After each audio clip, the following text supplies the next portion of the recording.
Shadowy reflections of drooping banana leaves haunted the dirt-smudged windows of the old house.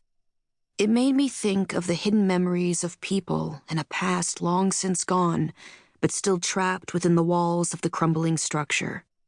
The roof of the front porch sagged as if weighted with the gravity of the experience of people who had once passed through the corridors before exiting through the doors and windows forever.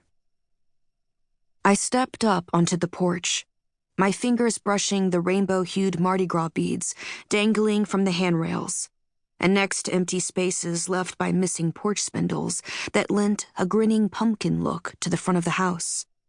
Creeping vines from the overgrown front yard claimed most of the 3 guillotine windows that lined the porch adjacent to the front door, completing the abandoned air and haunted look of the Creole cottage I'd already set my heart on buying.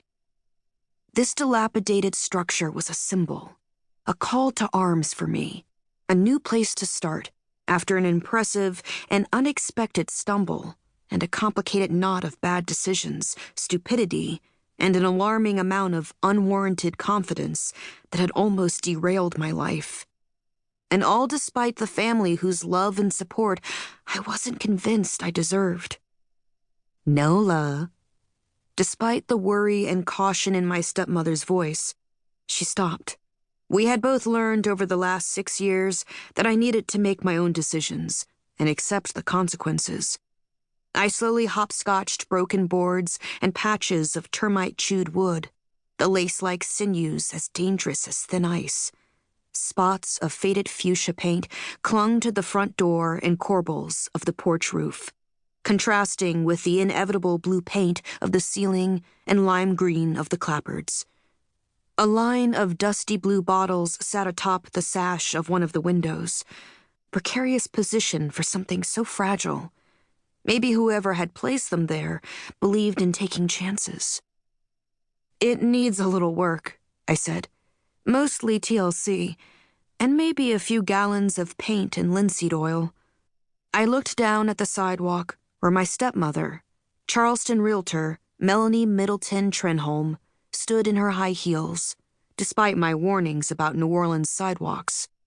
Her face wore the expression of someone who'd just witnessed a train wreck. I would have laughed, except she was looking at the house I wanted to buy.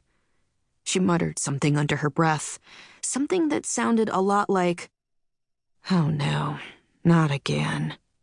Louder, she said, "You know, Nola, speaking from experience here, I'd say this house needs more than paint and linseed oil. A wrecking ball or flamethrower might be more appropriate."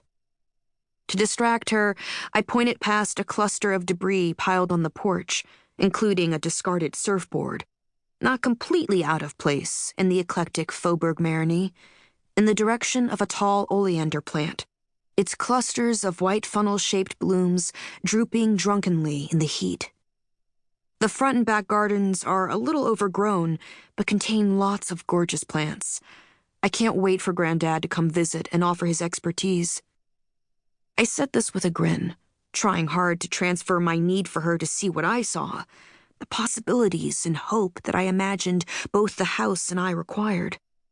The beauty and life that existed just under the surface and would emerge if we were given the opportunity to shed our old paint. I looked around again, determined to be honest with myself. Maybe it did need more than TLC and touching up, but whatever it required, I was up to the task. I straightened my shoulders and returned my gaze to Melanie. One thing I was sure of. Our foundations were strong. The house and I were survivors.